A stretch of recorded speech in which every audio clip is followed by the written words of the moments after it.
Welcome to my channel accounts finance and Excel.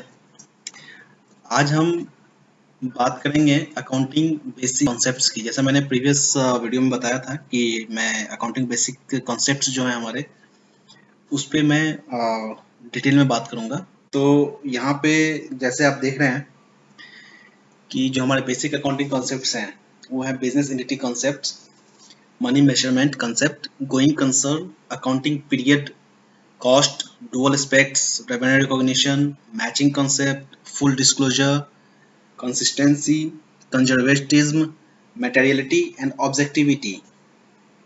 यहाँ पे हम जो बात करेंगे पहले वो हम करेंगे बिजनेस एंटिटी कॉन्सेप्ट का। बिजनेस एंटिटी कॉन्सेप्ट हमारा है क्या? बिजनेस एंटिटी कॉन्सेप्ट जो है वो ये बताता है कि जो बिजनेस ओनर हैं जो कैपिटल लगाते हैं वो कम्प्लीटली सेपरेट हैं एंटिटी से, यानी कि हम दोनों को एक नहीं कह सकते या किसी को जो ऑनर्स होते हैं या एंटिटी होते हैं उनको हम एक साथ नहीं एज्यूम कर सकते हैं। दैट मीन्स कि ऑनर जो होता है वो ट्रांजेक्शन करेगा तो उसे हम उसके पर्सनल ट्रांजेक्शन्स को हम एंटिटी में कहीं भी रिकॉर्डिंग नहीं करेंगे, और अगर एंटिटी में हम कोई भी एक्सपेंस करें तो एंटिटी के बुक्स में रिकॉर्डिंग होगा, वो ऑनर के बुक में कोई कहीं भी हम उसे कंसीडर नहीं करेंगे।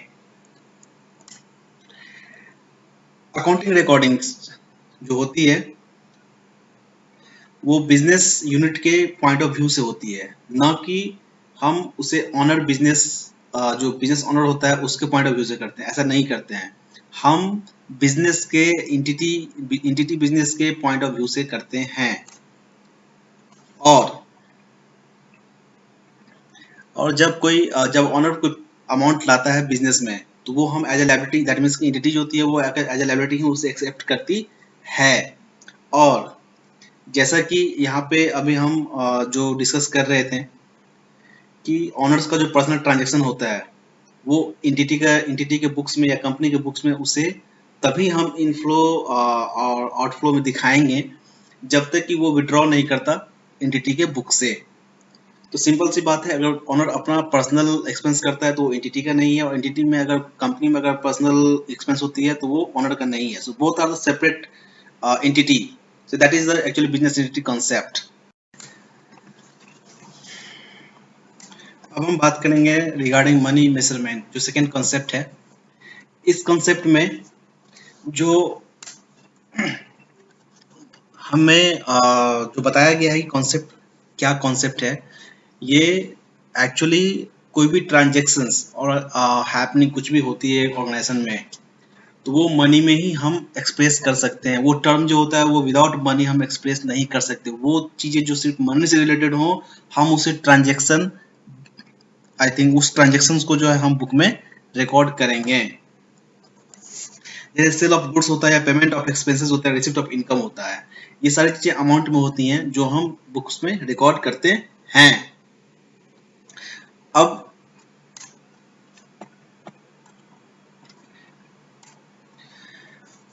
जैसे कि हमने बताया कि एनी अपॉइंटमेंट, दैट मीन्स कि अगर हम मैनेजर की अपॉइंटमेंट करते हैं या ह्यूमन रिसोर्स की कैपेबिलिटी वगैरह बढ़ती है या हम उसमें खर्च आई थिंक ह्यूमन रिसोर्स वगैरह हायर करते हैं, या क्रिएटिविटी जो होता है रिसर्च डिपार्टमेंट के थ्रू होती है, या इमेज ऑफ ऑर्गेनाइजेशन जो होता है वो आई थिंक पीपुल के अंदर जो इमेज ऑर्गेनाइजेशन की बनती है उनका कोई मॉनेटरी वैल्यू नहीं है। तो क्योंकि वो मॉनेटरी वैल्यू नहीं है हम उसे बुक में कोई भी जगह नहीं दे सकते, हम उसे बुक में रिकॉर्ड नहीं कर सकते हैं। That is the monetary measurement process. और इसके अलावा जो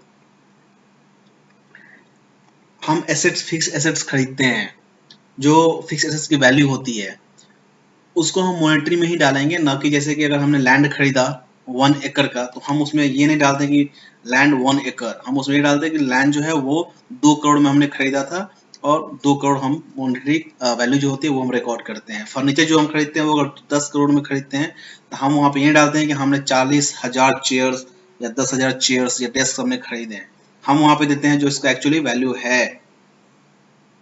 तो ये मॉनेटरी रिकॉर्डिंग ही वहाँ पे होती है। इसके अलावा मनी मेजरमेंट एजम्पशन जो है वो फ्री फ्रॉम लिमिटेशन नहीं है, उसका भी कुछ लिमिट है। जैसे कि कोई एसेट्स हमने खरीदे और उसका कुछ ना कुछ प्राइस में चेंजेस होते हैं, तो वो चेंजेस जो होते हैं वो रिकॉर्ड होने चाहिए। और जो प्राइसेस, वैल्यू ऑफ प्राइसेस का जो चेंजेस होता है, उन चेंजेस को भी considered during the recording of books करनी चाहिए। तो मनी मेजरमेंट एक्चुअली एक कॉन्सेप्ट है जहां पे हम ये एज्यूम करते हैं कि जो भी ऐसी कॉन्सेप्ट, जो भी ऐसे ट्रांजेक्शन्स या कुछ हैपनिंग ऐसी होती है जो रिगार्डिंग मनी है, तो उसे हम रिकॉर्ड करते हैं। अदरवाइज अगर वो मनी रिलेटेड नहीं है तो नहीं करते। तो ये हमारा मनी मेजरमेंट कॉन्सेप्ट जो है वो कंप्लीट हो चुका है। अभी हम यहाँ पे डन करते हैं, और next video with next concept मैं अपडेट करूँगा as soon as possible. Thank you for the session.